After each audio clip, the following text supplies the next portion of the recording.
we will not deliver on the green transition until and unless there's sufficient climate finance to support countries and businesses to invest in the circular economy.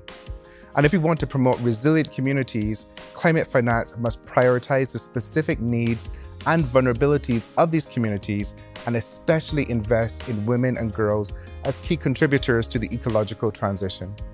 We need to integrate gender considerations across all stages of the funding cycle, from funding allocation to implementation to monitoring and to evaluation. We need targeted investments in women-led projects that can drive both mitigation and adaptation.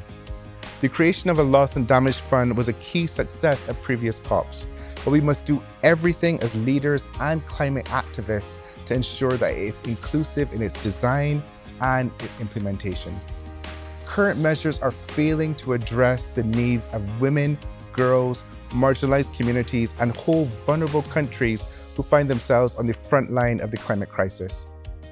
Those who have contributed the least to the current climate emergency are often paying the highest price for it.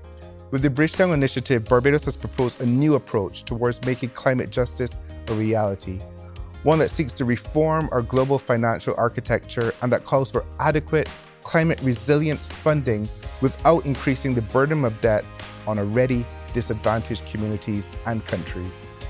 From proposing natural disaster clauses in loan agreements to ramping up liquidity support, mobilizing private sector investment for green transformations, and increasing official sector development lending, this initiative aims to reform climate finance to ensure that the nations and the communities that face the brunt of climate impacts truly receive support.